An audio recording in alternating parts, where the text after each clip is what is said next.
نجیب الله شهادت د عرفان شهادت یا د امیر سره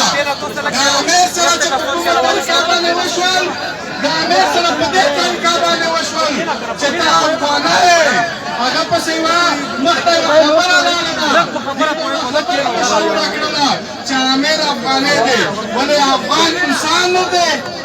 ولې افغان پښتون نه دی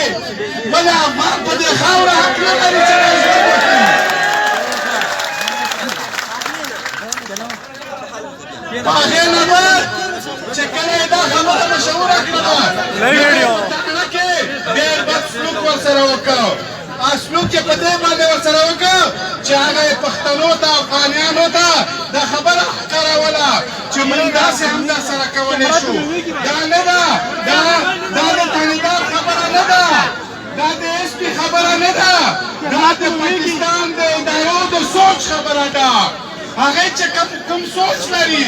نن که تاسو ووینئ چې د عرفان د مرګ په حواله سره نن دغه خلک راجمع شوی دی دغه ډېره د شکر خبره ده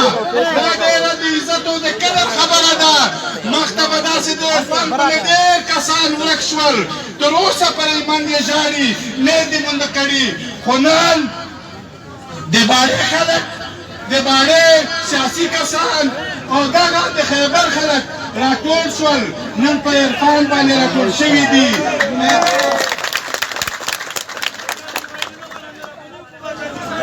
نن په عرفان باندې راټول شوي دي د ریاست ته واضح پیغام ورکوي دا ریاست ته وایي چې دا یو عرفان نه دی مړ شوی دا د باړې د خیبر او ټول پښتون ولس سبا په دغه قسم مړ کېږي نن دغه راجمع کول دا په یو ځای کول دا ډېره د خوښۍ خبره ده او انشاءالله تعالی موږ لکه همیشه دپاره چې خبره کړې ده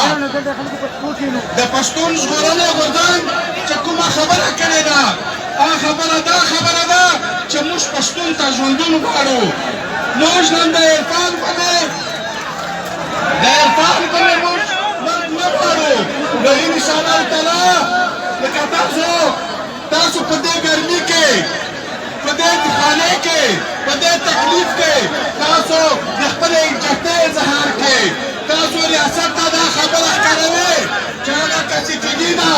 هغه که ریاستي ادارې دي هغه کسې کوټې دي موږ مزید ظلم په دا خاوره باندې نه منو موږ زیاتۍ په دا خاوره باندې نه منو انشاءالله تعالی نو زه د تاسو ټولو ډېره شکریه ادا کوم او انشاءالله تعالی اوس به تاسو ته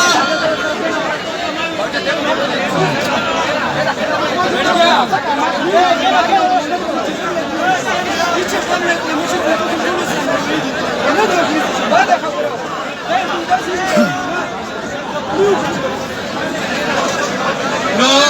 اوس به تاسو ته زموږ مشران راغلي دي هغه به خپله خبره کوي زه د باڼې د خیبر ایجنسي چې د کومې علاقې نه خلک راغلي دي هغه ډېره شکریه ادا کوم چې نن دوی د دغه ظلم په خلاف باندې متحد شول د دغه ظلم په خلاف باندې په یو ځای باندې شول او دا واضح پیغام ورکوي چې موږ نور ظلم نه منو تاسو ډېره مننه ډېره شکریه